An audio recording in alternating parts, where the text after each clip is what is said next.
our brains are designed to take in information from our experiences and then translate or to encode that in memories using synaptic, strengthening our synapses and the connection between the cells of our brain, the neurons.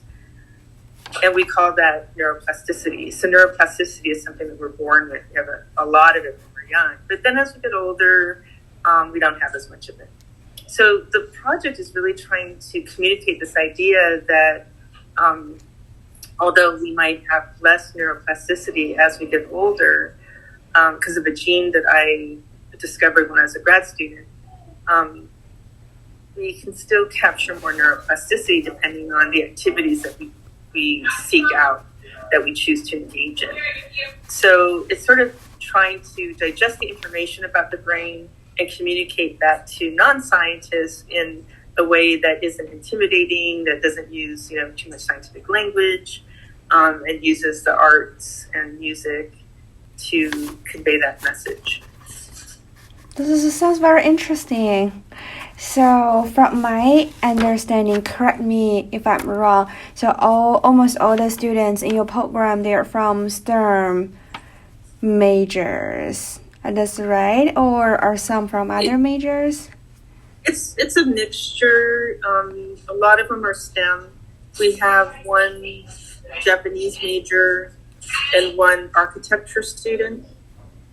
And then we have some students that are biological sciences majors that have a minor in art, or some that are in cognitive science, which is psychology, but it's still a STEM. I see. But they're interested in kind of this idea of how we can alter our behavior, because it's essentially any sort of human growth, which I think is really a fundamental human quality to want to grow and improve themselves. I think it all kind of boils down to our experiences and how they affect our brains. Okay. And so the more you can understand how you can facilitate that transition, then you can make great progress. I see. Can you tell me more about how you select students who apply to join your program? Like, do you select by their current majors, or is there anything you're looking for from them? Yeah, usually students that have they're interested in art or music,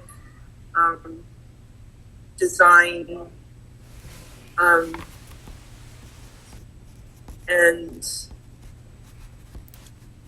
but if they're also in psychology or cognitive science or behavioral neuroscience, that's also good. So the idea is to bridge this gap between the sciences or neuroscience and the art world.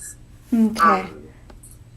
So, we end up having a lot of different types of students. So they don't have to have a art or music background to join the program, but they should, or ideally, to have an interest in the arts. Yes, so sometimes we'll have students that are just behavioral neuroscience major. We had a PhD student in counseling psychology, actually two of them. And so they were in the College of Education, and, they liked art but weren't artists. But they were involved in the website. So we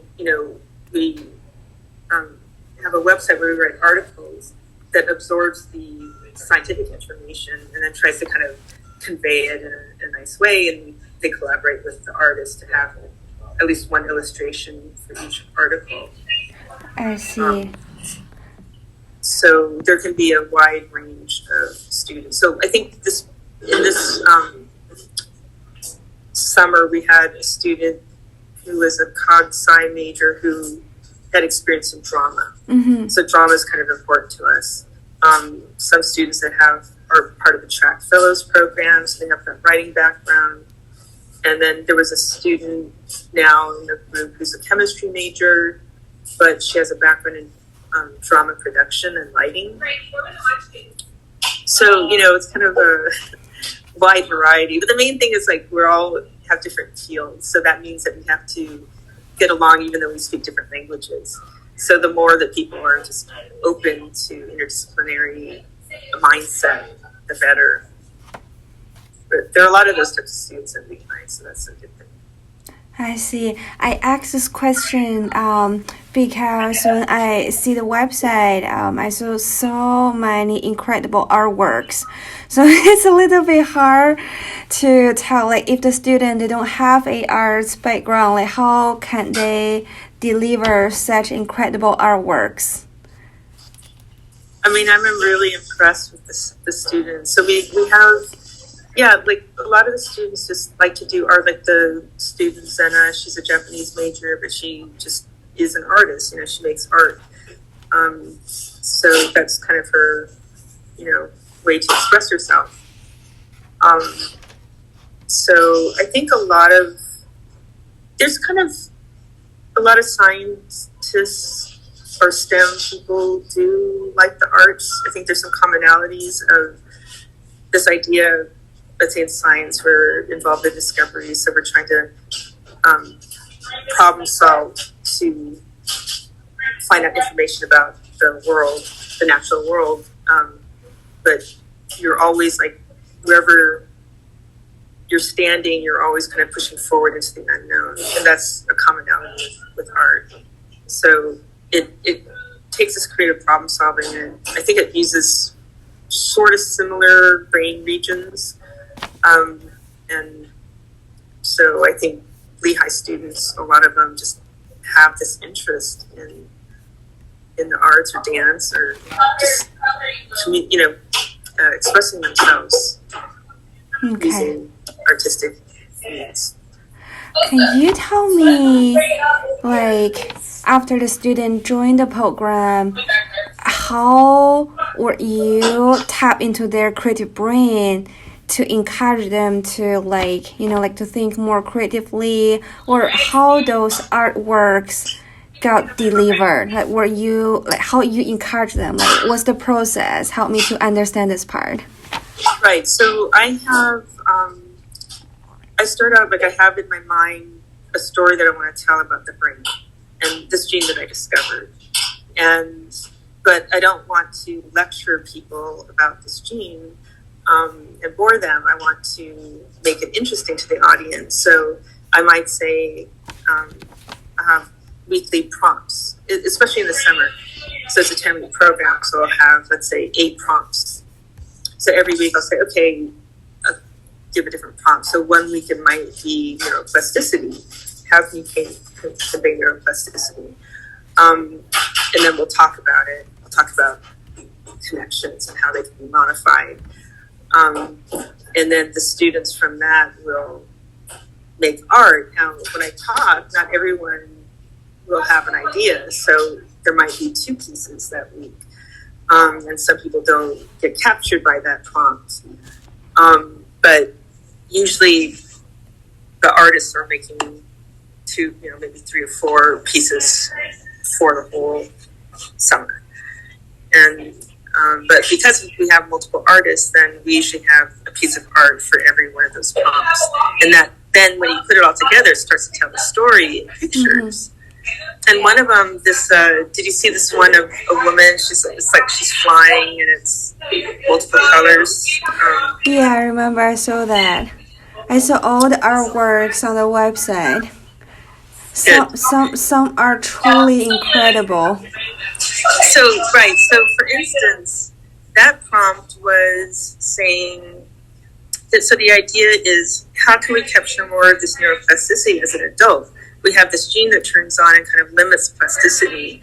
But if our neurons make these chemicals and we can release them when we do certain activities. But when we're doing those activities that we love to do, it feels really good. And the reason why it feels good is because our brains are releasing these chemicals, neurochemicals that give us more neuroplasticity, but also make us feel good.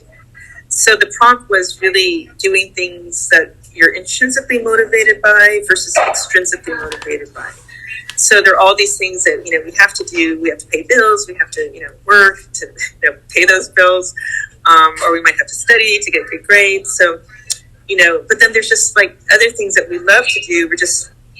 We would do it if we didn't get paid or not. We're just intrinsically motivated. And those are the things that when you do those activities, your brain is releasing these neurochemicals. So the prompt is like, okay, draw a picture of intrinsic motivation and extrinsic motivation. So the extrinsic motivation, there were multiple pieces of art where you would have, let's say, a person and they would be like holding their head, like they have a headache, something like that. And then the intrinsic motivation is like that woman who's flying with like the light emanating from her head and just floating. Okay.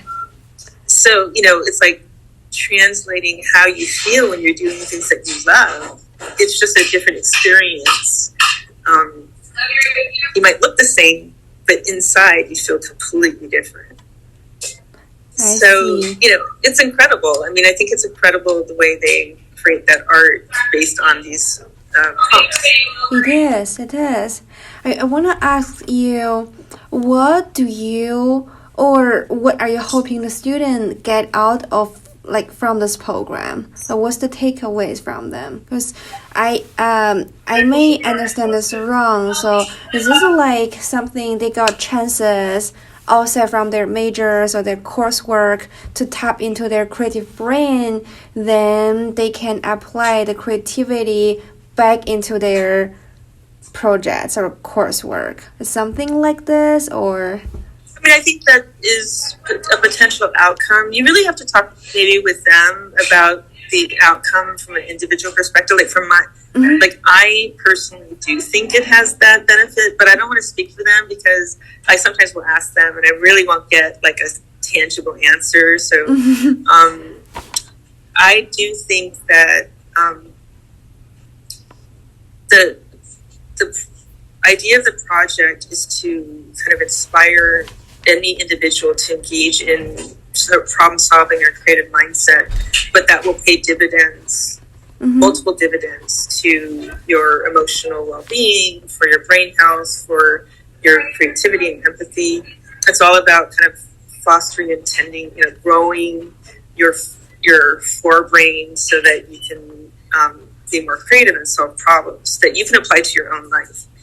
So I think of the participants of the project, although we're trying to convey that message, it's almost like we're actively doing that problem solving where the students have to figure out how to convey a prompt or how to put on this dance. So it's a little bit meta in the sense that the students are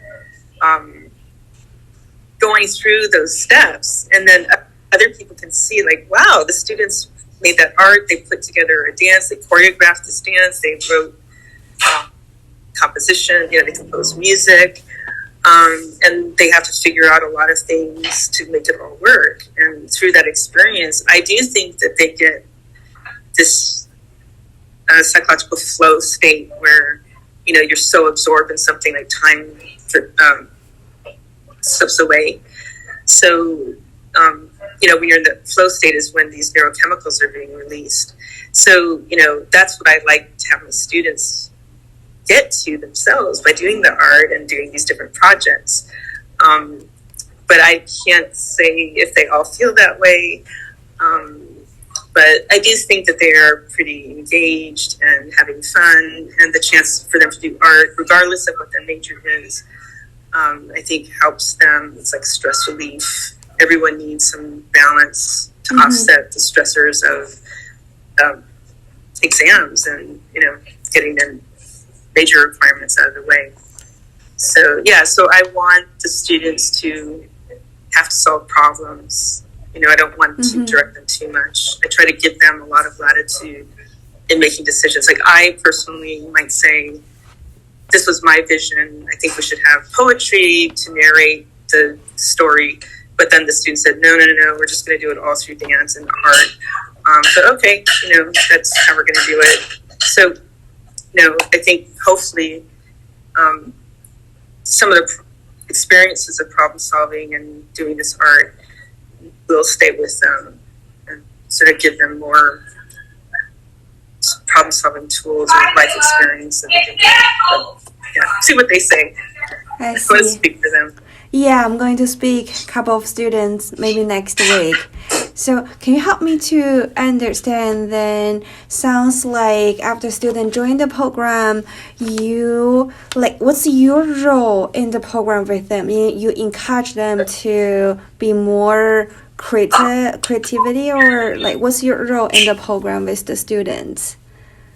No, so in general, like my general way that I approach students in teaching as well would be that you learn better when your curiosity is piqued. That's true. Okay, right. So if you are curious about something, you'll study it harder, more in depth. If you run into a roadblock, you have more motivation to continue. So I always want the student to be curious. Okay. So the first thing that I'll do is try to find out who the student is, like what their interests are, and then try to match their interests with a facet of the project. So like there was a student that came and I thought they were going to be writing the articles because they were a Cog-Sci major PhD student. But she's like, no, I do that every day. I want to do dance. So, okay, do dance. Okay, so the point is that that curiosity is these specialized neurons that release dopamine that give us that feeling of reward. So it feels good when we do the things that we like to do because of this molecule. Okay. So I'm always trying to engage that dopamine system by asking, what are you interested in? What makes you curious? So I find that if you align the students' curiosity with what they're doing, they get more out of it. Since as a research scientist, I study mechanisms of learning, this gene that I discovered, it suppresses learning. So in understanding like the conditions in which it helps us to learn, I realized that this dopamine and the curiosity is so important.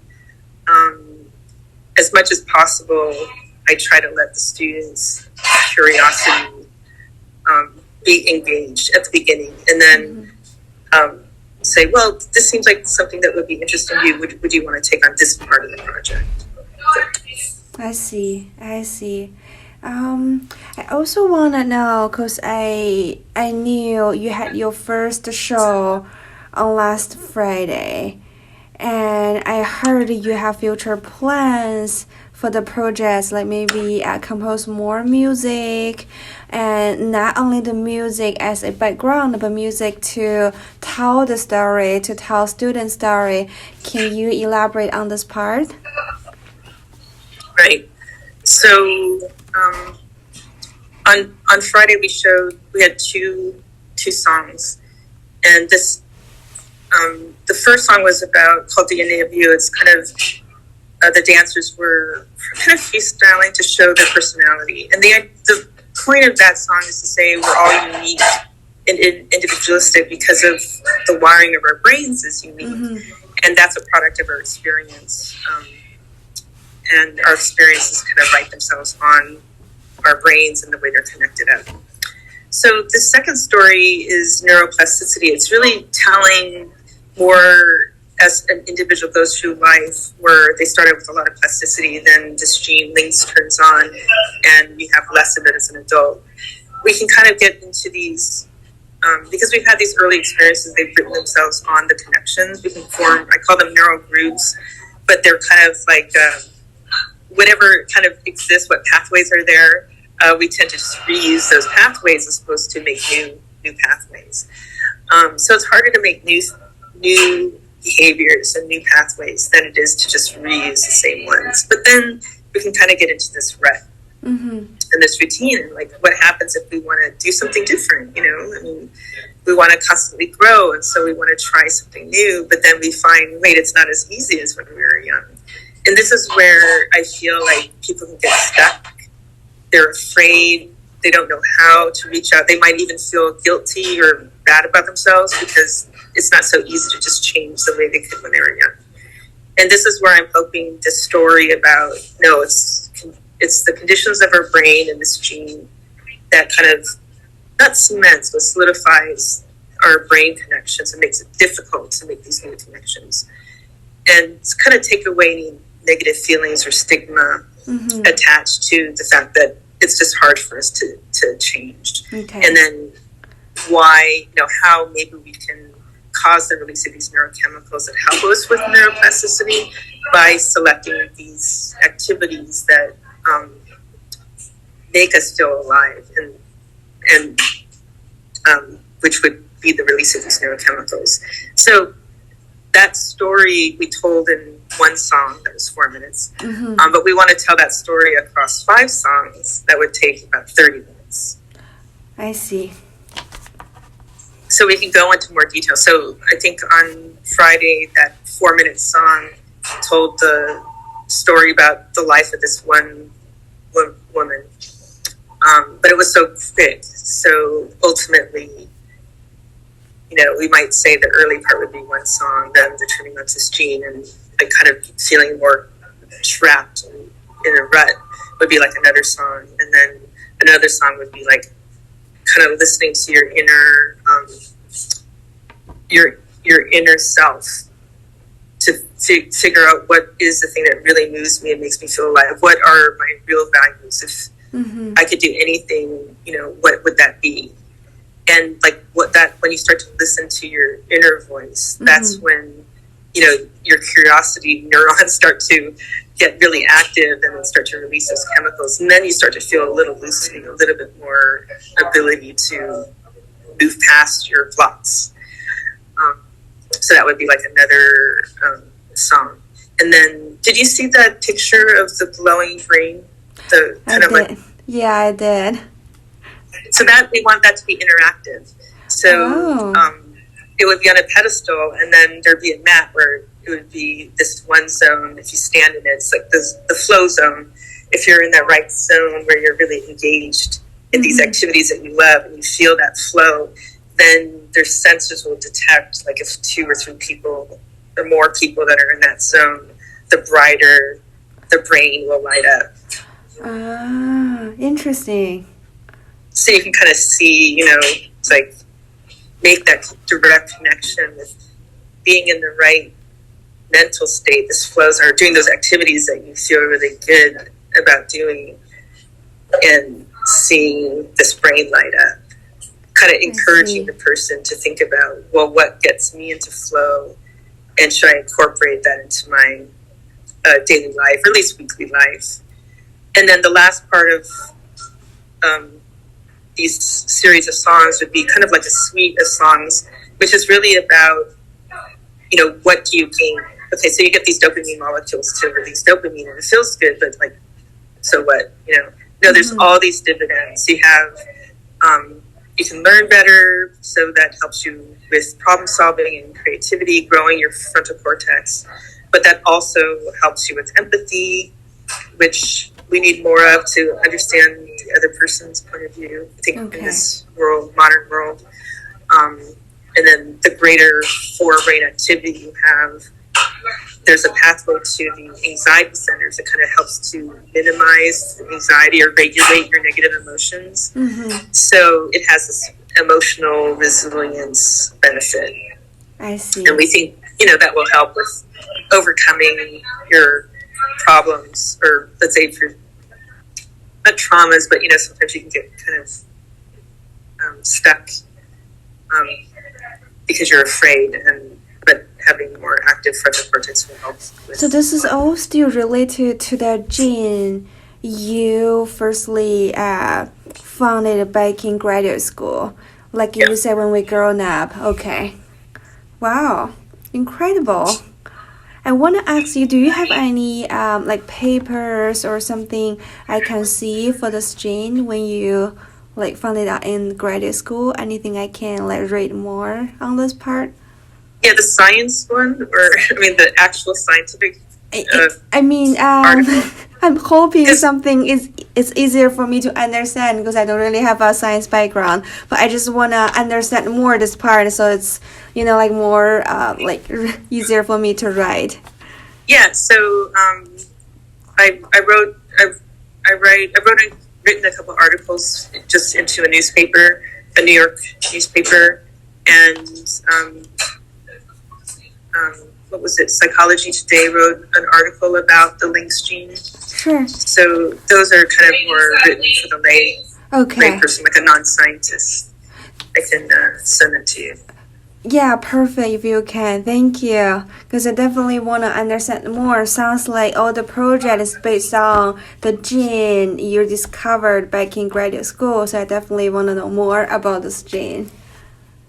Definitely. And the things that I was saying about kind of overcoming this break, it's like we don't really know necessarily now how to interfere with that gene. Mm-hmm. But even if the gene is there, we can override or, through our activities, kind of, even though it's there, hopefully still get more neuroplasticity by, understanding the conditions in which our neurons release those chemicals.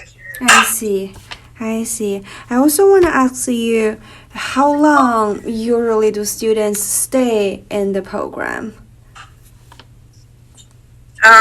Probably, I would say about 2 years. Yeah, it's 3 years old.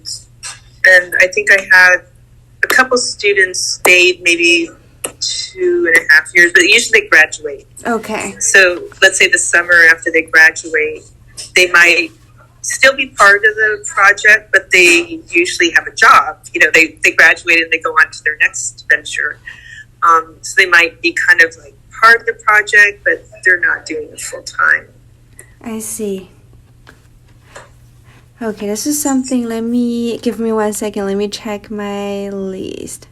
Okay, I want to ask you, if it's not talking to the students already in your program, if you just speak to a general public, what suggest you will give, like if say just 10 minutes in every day, what like general public can do to get their creativity out? Is there any like practice, any access? Do you have any recommendations? Well, so I'm not an expert in this field. I mean, what I'm saying is I discovered this gene. Mm-hmm. I'm not a psychologist, but what I think could be really helpful is to try to incorporate just, some joyful play, free playing, just play like a child, just do things just for the fun of it, a little bit every day or a couple times a week or something like that. So you're not always having to knock things off your to-do list, and not to feel guilty about taking that time for yourself. Once you realize that will help you so much in the end, because you can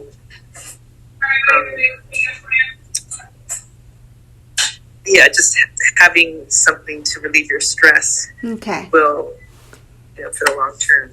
Got it. Is there anything you want to add on to the story, or anything you think I should know or readers should know but I haven't asked you?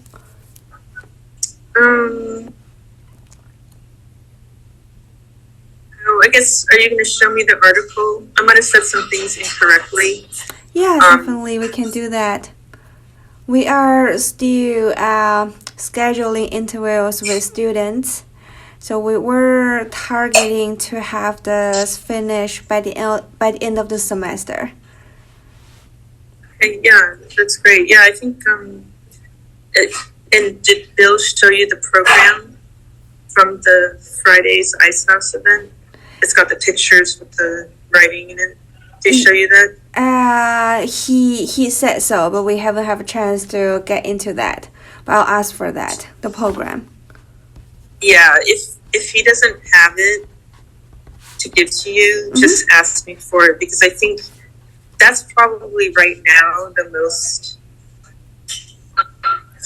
it encapsulates the project the most succinctly, I guess.